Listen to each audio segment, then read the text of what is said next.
Bonjour à tous.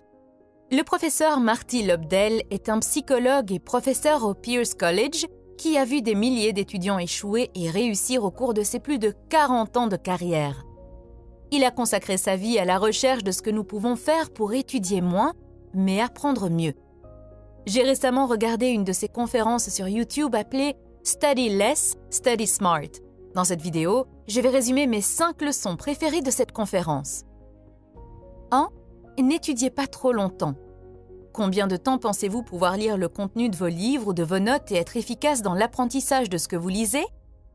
1 heure? 2 heures? C'est une réponse personnelle, mais au cas où vous ne sauriez pas combien de temps cela représente pour vous, voici comment déterminer votre temps d'attention moyen. Notez le moment où vous avez commencé à lire un livre ou à étudier, puis notez le moment où vous commencez à vous déconcentrer. C'est le moment où vous remarquez que votre esprit vagabonde et que vous ne vous souvenez plus du paragraphe que vous venez de lire, ce qui vous oblige à le relire. Combien de temps cela vous a-t-il pris? Selon l'Université du Michigan, la moyenne est de 25 minutes. Très peu de personnes peuvent aller au-delà. Jetez un coup d'œil à ce graphique. C'est comme ça que ça marche. Pendant les 20 à 30 premières minutes, vous apprenez efficacement, mais après cela, votre cerveau ne peut plus retenir ou même comprendre aucune information. Si vous ne faites pas de pause, vous vous effondrez et vous devenez de moins en moins efficace jusqu'à ce que vous ne fassiez que regarder des pages sans rien apprendre. Vous pouvez rester là 1 heure de plus ou 4 heures de plus, mais combien de temps avez-vous réellement étudié? Environ 20 ou 30 minutes. Vous vous fatiguez, vous perdez votre temps et ce n'est pas amusant.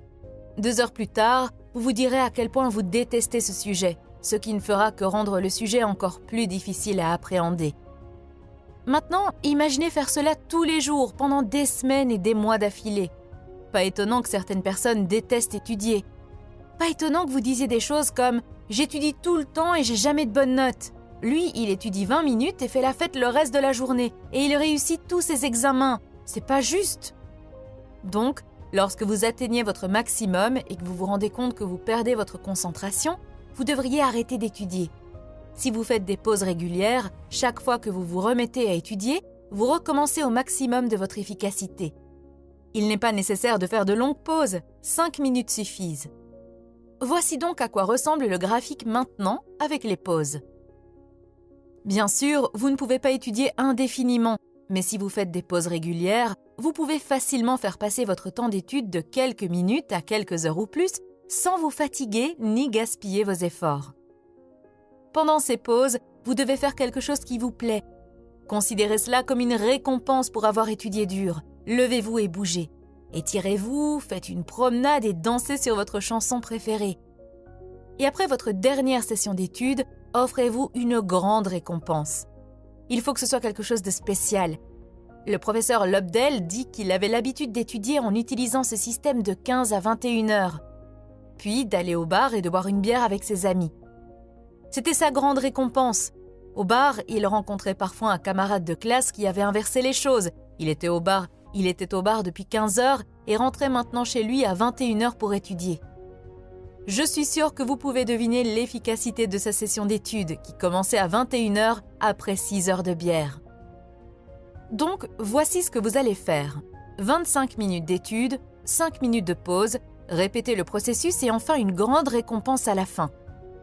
Une chose intéressante est que, après un certain temps, votre esprit apprendra ce schéma. Il apprend la concentration, vous devez juste lui donner les bons signaux. Ainsi, lorsque vous commencez à étudier, votre cerveau sait déjà qu'il est temps de se concentrer et c'est ce qu'il fait. Cela signifie qu'après un certain temps, vous serez en mesure d'allonger votre temps d'apprentissage effectif.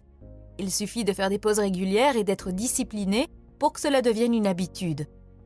Comme vous pouvez le constater, il ne s'agit pas d'étudier plus, il s'agit de rendre votre temps d'étude si efficace que vous pouvez étudier moins et apprendre plus. 2. N'étudiez pas dans votre chambre. Je suis sûre que cela vous est déjà arrivé. Vous n'avez pas remarqué que vous aviez faim jusqu'à ce que vous rentriez chez vous et voyiez la nourriture servie sur la table. Ou bien, vous êtes entré dans une pièce et vous vous êtes soudainement senti triste ou joyeux, même si vous ne saviez pas exactement pourquoi. Ce genre de choses se produit lorsque notre cerveau est entraîné à recevoir en permanence des signaux de l'environnement et d'y répondre. Cela se produit de manière inconsciente. Vous ne pouvez donc pas le contrôler. Vous avez toujours dormi sur un lit, Votre cerveau comprend donc que la fonction première d'un lit est le sommeil. Donc si vous êtes dans le lit, votre cerveau va ralentir et perdre sa concentration. C'est en fait une bonne chose. Vous pouvez l'utiliser pour apprendre à votre corps à réagir comme vous le souhaitez. Par exemple, si vous évitez de faire quoi que ce soit d'autre que dormir dans votre chambre, lorsque vous vous allongerez sur votre lit, vous vous endormirez plus facilement. Au fait, cela inclut de ne pas utiliser votre téléphone. Vous savez probablement déjà ce que j'essaie de dire. Vous avez besoin d'une zone d'étude dédiée afin que votre cerveau puisse être préparé à se concentrer et à apprendre. Avez-vous un bureau tranquille ou une pièce séparée à la maison que vous pouvez utiliser uniquement pour étudier et travailler? Si c'est le cas, vous avez de la chance. Si vous n'étudiez que dans cette pièce, votre cerveau recevra le signal et se concentrera plus facilement. Et si ce n'est pas le cas, le professeur Lodbell a une astuce à vous apprendre. Utilisez une lampe d'étude. Supposons que vous n'ayez pas d'autre choix que d'étudier dans votre chambre. Procurez-vous un bureau, il peut être très simple et petit, tant que vous ne l'utilisez pas pour autre chose que sa fonction première, étudier. Procurez-vous également une lampe d'étude, comme celle-ci par exemple. Placez le bureau contre le mur, de manière à pouvoir tourner le dos à votre lit.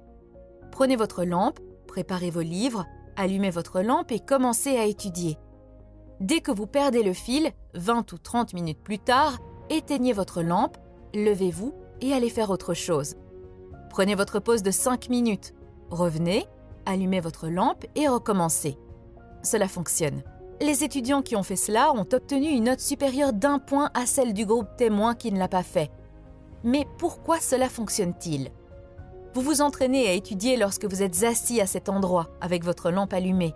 Votre cerveau comprendra le signal et la concentration deviendra plus facile avec le temps, jusqu'à devenir automatique. 3. Ne vous préoccupez pas des faits. Il y a 2 types de choses que vous devez apprendre si vous êtes étudiant, les faits et les concepts. Un fait est un élément d'information. Supposons que vous soyez un étudiant en psychologie. Si je suis votre professeur et que je vous dis que Sigmund Freud est le père de la psychanalyse, c'est un fait que vous pouvez mémoriser. Maintenant, savoir ce qu'est la psychanalyse, c'est un concept. Savoir qui était Freud et ce qui l'a conduit aux découvertes et aux théories qu'il a ensuite appelées psychanalyse, c'est aussi un concept. Si vous ne savez pas ce qu'est la psychanalyse, ce n'est qu'un mot sans signification pour vous, dont vous pourrez ou non vous souvenir dans quelques jours. Mais si vous saisissez le concept, vous ne l'oublierez jamais. Si vous avez des doutes sur vos faits, vous pouvez les consulter sur Google. Maintenant, les concepts, ceux que vous devez comprendre. Pour comprendre un concept, vous devez être actif dans votre apprentissage. Étudier ne consiste pas à lire le même morceau d'information encore et encore. C'est la façon dont on nous apprend à le faire, et cela peut fonctionner pour certaines personnes. Si cela fonctionne pour vous, tant mieux, continuez à le faire. Mais la vérité est que cela ne marche pas pour la plupart des gens. Je vais juste tirer quelques mots que je suis sûre que vous avez déjà entendus si vous avez terminé le lycée. Macrophage, troposphère, l'algorithme. Bon, maintenant, je veux que vous en choisissiez 2 et que vous essayiez de mettre ce concept dans vos propres mots et de me l'expliquer. En êtes-vous capable? Vous vous souvenez peut-être qu'un macrophage est une cellule sanguine et que la troposphère est l'une des couches de la Terre. Ce sont des faits. Mais quel est le concept? Que fait exactement un macrophage? Que se passe-t-il exactement dans la troposphère? Vous avez probablement appris tout cela par cœur à l'école, mais si vous ne vous souvenez pas suffisamment pour l'expliquer avec vos propres mots, c'est que vous n'avez pas bien saisi le concept. Maintenant, vous pensez peut-être que parfois, vous devez apprendre des choses qui n'ont pas de signification profonde et qui ne sont que des faits, comme l'année où quelque chose s'est produit ou tous les noms des os du corps humain, par exemple. Si c'est votre cas, le professeur Lodbell vous suggère d'utiliser des moyens mnémotechniques pour les mémoriser. Au cas où vous ne vous en souviendriez pas, la mnémotechnie est une technique qui fait appel à des indices pour vous aider à vous souvenir des choses qui, autrement, vous sembleraient être des informations sans intérêt. L'utilisation d'acronymes est l'une des techniques mnémotechniques les plus connues, mais il en existe bien d'autres. J'ai une vidéo entière consacrée aux techniques de mémorisation. Elle est basée sur un livre intitulé Unlimited Memory. Je mettrai un lien dans la description. Passons maintenant à la prochaine chose que vous ne devez pas faire si vous voulez être un apprenant efficace. 4. N'étudiez pas seul. Pensez à quelque chose qui est très facile pour vous. Il peut s'agir d'une langue que vous parlez couramment, d'une matière scolaire dans laquelle vous avez toujours été bon, ou d'un sujet lié à votre travail actuel, par exemple. Vous est-il déjà arrivé d'essayer de l'expliquer à un ami ou à un membre de votre famille et qu'ils ne comprennent pas? Vous vous êtes dit « Mais c'est si facile! Comment peuvent-ils ne pas savoir ?» Ce n'est pas de l'arrogance, c'est un préjugé appelé la malédiction du savoir. Lorsque vous connaissez bien quelque chose, vous avez tendance à supposer que les autres le connaissent aussi. Par exemple, si vous parlez très bien l'anglais, cela devient naturel pour vous. Donc, votre esprit efface toutes les difficultés que vous aviez autrefois, et vous ne voyez pas à quel point cela peut être déroutant. Tous les enseignants du monde souffrent de la malédiction du savoir à un certain niveau, même les meilleurs. Pour éviter ce biais, les enseignants et les professeurs doivent apprendre des méthodes pour expliquer les choses de manière simple. Vous l'avez probablement remarqué, ils n'apprennent pas tous cela. La malédiction du savoir est la raison pour laquelle le professeur Ludbell est un grand défenseur du pouvoir de l'étude en groupe. Il dit que votre professeur expliquera les choses d'une manière qu'il croit claire. Ils ne peuvent pas se souvenir de ce qu'ils ont ressenti en apprenant cela pour la première fois, mais vos camarades de classe le peuvent. Ils sont dans le coup avec vous. Parfois, vous saisirez un concept assez facilement et le transmettrez à vos amis d'études. D'autres fois, ils le feront pour vous. La bonne nouvelle, c'est que votre ami l'a appris récemment et qu'il ou elle sait exactement quels sont les points qui prêtent à confusion. Et vous vous direz « Oh, c'est ça que le professeur n'arrêtait pas de dire! Maintenant, je comprends !» Un avantage supplémentaire de l'étude en groupe est que vous avez la possibilité d'enseigner à d'autres personnes. Il n'y a pas de meilleure façon d'apprendre quelque chose que de l'enseigner à quelqu'un d'autre. Si vous rentrez chez vous et que vous essayez d'enseigner à vos parents le concept des intérêts composés, et qu'ils vous répondent qu'ils n'ont aucune idée de ce dont vous parlez, vous serez obligé de saisir le concept plus profondément afin de le rendre simple et qu'ils puissent le comprendre. Si vous n'avez personne d'autre pour étudier avec vous, pas de problème. Enseignez à une chaise vide si nécessaire. Le professeur Ludbell dit qu'il n'y a pas de problème à parler tout seul à voix haute, à condition que vous sachiez que vous le faites. 5. Ne surlignez pas vos manuels scolaires. Voici un exercice que vous pouvez essayer. Prenez un vieux magazine que vous avez déjà lu. Dès que vous commencerez à tourner les pages, vous aurez l'impression de vous souvenir de ce magazine. La même chose se produit si vous regardez un film que vous avez déjà lu. Vous vous dites « Oh, je me souviens de cette scène » ou « Je me souviens de cette partie de l'histoire ». En fait, vous ne vous en souvenez pas, vous pensez juste que vous vous en souvenez parce que vous reconnaissez ces scènes ou ces images. Le cerveau humain a un énorme pouvoir de reconnaissance. Vous pouvez voir une personne une fois et lorsque vous la revoyez des décennies plus tard, reconnaître son visage. Mais la reconnaissance n'est pas la même chose que la mémorisation. Par exemple, si vous regardez ce magazine et que vous essayez de deviner ce qui se trouve sur la page suivante, vous n'y arriverez pas, car vous ne vous en souvenez pas vraiment. Cela se produit également lorsque vous étudiez pour un examen. Vous avez lu votre manuel plusieurs fois, vous avez lu cette page plusieurs fois et surligné les parties les plus importantes. Ainsi, lorsque vous regardez ce texte coloré pour la 3e ou 4e fois, vous le reconnaissez. Vous vous dites que vous vous en souvenez, alors vous arrêtez d'étudier et vous vous sentez très confiant. Mais le jour suivant, lors de l'examen, vous n'arrivez pas à vous en souvenir malgré tous vos efforts. Vous vous sentez frustré, vous avez étudié si dur. Eh bien, surligner les informations les plus importantes et relire ces pages plusieurs fois est une façon d'étudier appelée apprentissage par cœur. Cela fonctionne pour certaines personnes, mais pour la plupart d'entre nous, ce n'est pas le cas. Qu'est-ce qui fonctionne alors ? Le professeur Ludbell enseigne une formule en 5 étapes pour un apprentissage efficace. Ces 5 étapes sont enquêter, questionner, lire, réciter et réviser. Voici comment cela fonctionne. Enquêter. Tout d'abord, vous devez organiser le matériel que vous utiliserez pour étudier. Vos manuels scolaires et vos notes, par exemple. Si vous avez beaucoup de pages à lire, vous pouvez diviser votre matériel en sections et suivre ces étapes pour chaque section à la fois, au lieu de tout faire en même temps. Cela vous facilitera grandement la tâche.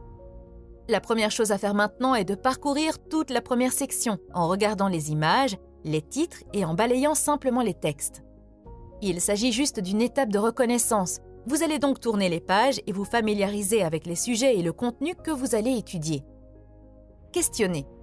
Lorsque vous parcourez le matériel, posez-vous des questions. Par exemple, vous voyez le titre « Prototype », alors vous vous demandez « Qu'est-ce qu'un prototype ?»